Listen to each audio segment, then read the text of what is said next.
we're talking about ISIS. We're looking at what to do.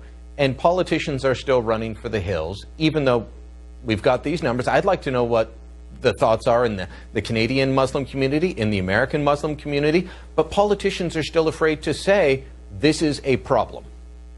I wouldn't be surprised if a politician said moderate Muslims were dancing in the streets after 9/11 because they were celebrating those terrorists who died in the planes. They were glad those terrorists died. They weren't celebrating the death of Western culture and the polarization of two halves of the world.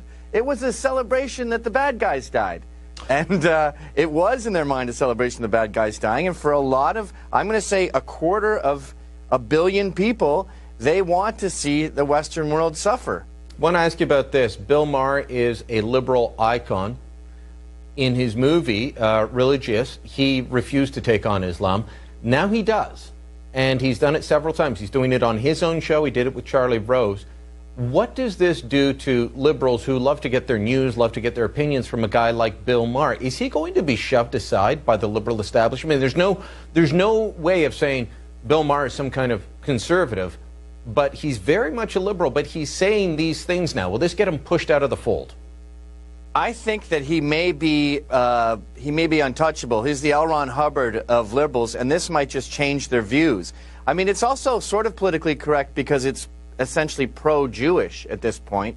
So he's still got some saving graces in their minds. But I got to say, religiosity was a wimp out. He didn't go near Islam. And recently he's been talking about liberals and how he loves America because you can do things like desecrate Jesus, and you couldn't do that with Muhammad. He's really coming out of his shell as a sane, rational person, and it's shocking to see. And it's also great to see these liberals go into seizures when he talks because they don't have health care.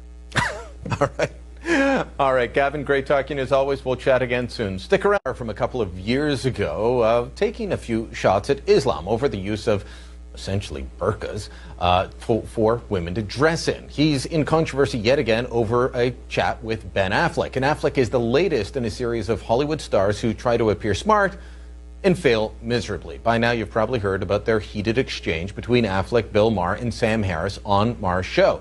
During the debate, Affleck accused Harris of stereotyping and condemning all Muslims. When asked by Maher why he was being so hostile, the actor screamed, "Because it's gross, it's racist," calling into question, what does Ben Affleck truly know about Islam and other religious beliefs?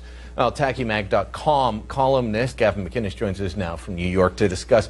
Gavin, this is a thing that's just been bubbling up with people talking about it for about a week now, saying, come on, but there's people taking both sides. Well, yeah, and I think the reason this clip blew up is, one, because it resonates with people, because we're all talking about it around the water cooler. Two, celebrities generate a lot of media anyway. And three, these people, Sam Harris and Ben Affleck, were not used to confrontation. So Sam Harris is this timid theologist, this atheist who knows a lot about religion. He ekes out these benign little statements, and then Ben Affleck, who's sort of over-prepared because he was so nervous about this, starts screaming all his pre-written lines like, "Jesus Christ," and "Thank God you're here." And Bill Maher is forced to mediate these two nervous guys. All right, let's throw up a couple of clips to show people this. Not all Muslims are terrorists. Not all believe in beheadings. Not all believe in suicide bombing. So let's don't say anything bad about Islam. Aren't we past that point? Well, this is the liberal ethos in a nutshell. If they can find one exception to the pattern that you've noticed, then the pattern doesn't exist. And the rest of us who live in the real world, we can quantify these numbers. And if you look at different Muslim countries, you'll find an average of about 25%. That's 250 million people think suicide bombing is sometimes or often justified in the name of Islam. Well, now, in fact, yeah, let's bring up the Pew Research numbers, since you mentioned that, because Pew Research went into Muslim countries. In Bangladesh, 47% said suicide bombing's okay if Islam needs to be defended. 46% in the Palestinian territories, 29% in Lebanon, 24% in Egypt, 18% in Turkey. Yeah, some are lower, but those are pretty big numbers. Yeah, and this is an example of when data, the mean and the median are relevant to data, because it's not a rough average of 25. There are some high numbers up there. And that's scary when it's here we go, another gay mugger, I'm scared. We're not scared.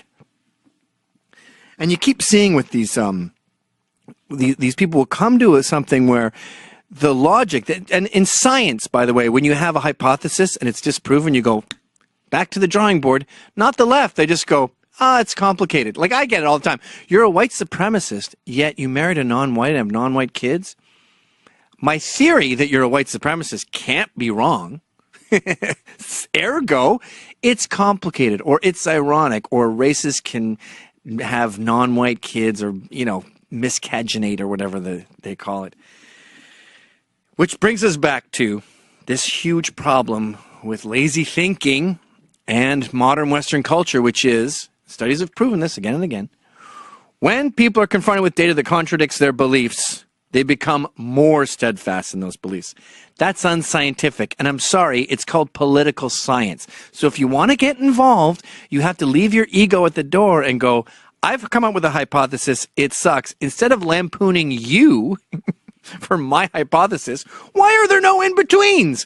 Look at this crazy thing I made. You're either a Republican racist or a liberal pussy. Why is there nothing else? That doesn't make sense, but this must be right. No, this is wrong.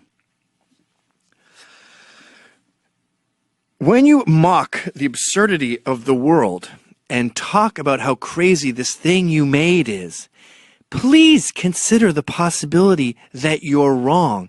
And the thing that you made is what deserves lampooning, not the rest of us. Gay marriage isn't just about two people in love. Transphobia isn't a thing. No one's phobic of gay or trans. And homophobia doesn't exist either, is what I'm saying.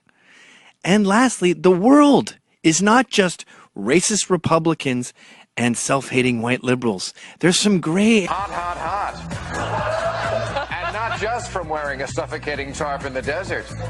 This outfit just screams, look out world, I'm a woman of the 12th century. Hanan is wearing a daring French cut with a plunging eye slit. It comes in black and dark black. You'll be proud to walk 5 steps behind your husband, and it shows off your curves in all the right places. The top of your head, your shoulders, and absolutely nowhere else.